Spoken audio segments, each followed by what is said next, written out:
Very welcome visitor to London and a very, very welcome visitor to Chatham House.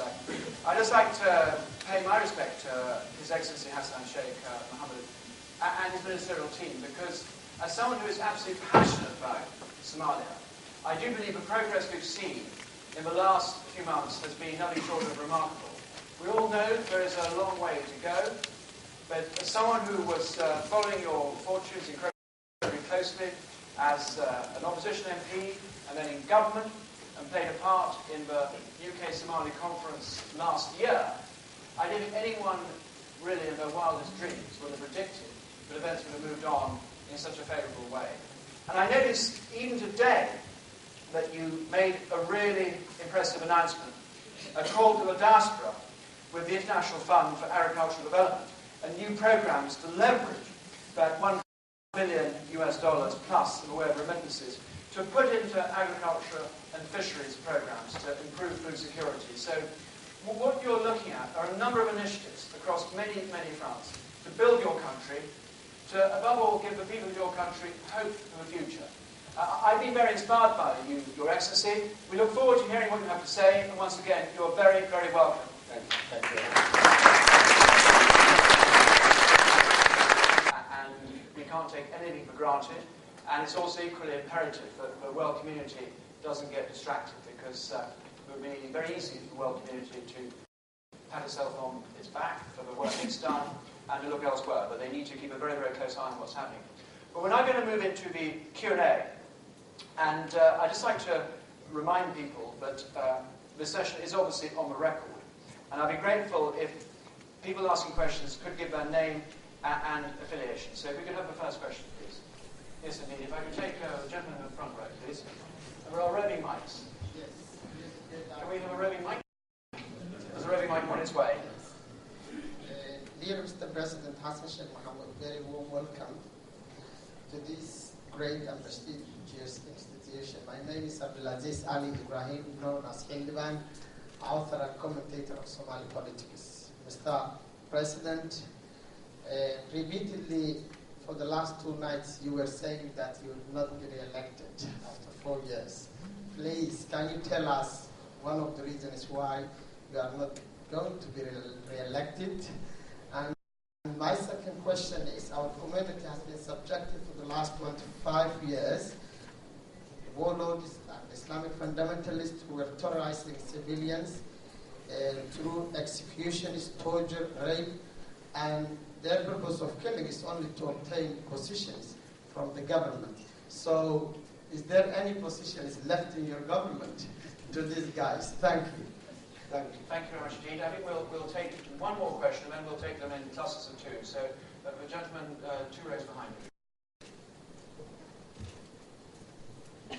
Thank you very much, Mr. President. I am Mr. Ibrahim Dagan Ali, and I would like to ask you 2 questions. The first question is, you have carried out a study entitled The Missing Millions. You are aware and you have worked and know very well that projects that to bring back Somali professionals and technical teams have failed through MEDA, Western MEDA, both of them. What is your plan to bring the missing millions? We have a lot of politicians, but we need technocrats who do the job, but the politicians can't talk. So what is your plan in that regard? Second question I have, physical security cannot alone solve the problem of Somalia. The food security and livelihood security is a critical component for Somali people to test the dividend of peace. Both of them go together. What is your plan to solve or to work together, the physical security or political security? At the same time, the food security and livelihood security will go together. The third question. Thank you very much. Thank you. Thank you very much. I think the President, His Excellency, replied to the first 2 questions. Your Excellency. Thank you. Thank you, Abdulaziz Deban. I think maybe my communication strategy or my communication way was not perfect. I never said I will not be re-elected, but I said the trend that we have in the past during the transition was a president elected one time has never been re-elected. So that was the trend. It started in 2000, Abdul Qasim, then Abdullah Yusuf, then Sheikh Sharif. So most of probably what I was saying is that I'm sure that I have only this term. I'm not sure whether I will have the other one or not. But that does not mean I will seek second term. I will. So thank you very much. On the other hand, the Somali government or the political space for Somalia is open for all Somalis, provided that one has to come through the channels, the space that has been provided on the basis of the tools and the instruments in place. We cannot allow someone to come, and that is at the standard, someone to come into political, or, for example, someone using violence as a means to reach a political end. That's not acceptable. But any Somali who denounces violence, who denounces, who recognizes Somalia and Somalis as a nation and as a state that exists and respects it all it has, is most welcome. And who wants to seek the political end through peaceful means, not through the gun in his hand. So people, if they commit a crime in the past, that crime depends its magnitude. It can be someone that the society can forgive and go ahead, or it can be someone that ends up into the courts. So I'm not the one who will judge definitely that, but every Somali citizen has the right to have a political space and be part of the political process as far as he goes with the norms that have been put in place by the Somalis. Ibrahim Dagane, yes, you're right, and I worked on that research and that document, and I'm very glad people who co-authored with me on that document are still around. The missing millions was mainly concerned on the role of the diaspora in the reconstruction, in the recovery and the reconstruction of Somalia, and that need is still there. Me now, when I came to the office, I started organizing or planning to establish an office whereby the diaspora is engaged in the recovery and the reconstruction of Somalia.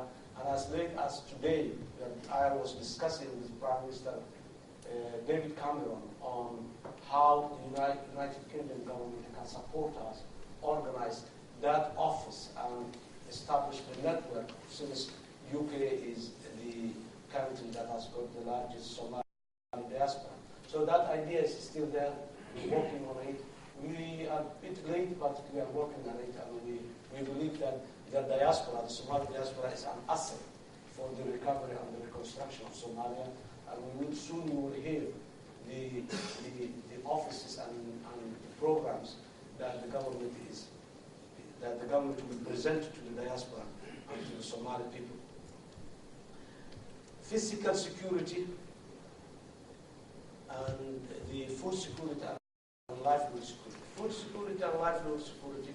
See, sometimes different components of securities are, sometimes some of them are the chicken and the egg, who comes first.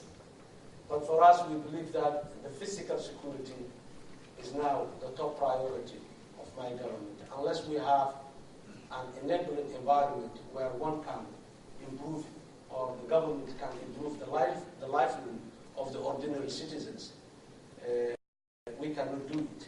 So having a school environment where the citizens can move around freely, they can seek their normal life. So we are focusing now security in general, but in particular the physical security. We want Somali spaces that are free from gun, that are free from the violence, that are free from people who have enjoyed impunity in the last 2 decades, should not be still moving freely in place. So my government is now focusing on security, specifically on the physical security of the people, their properties, and the land.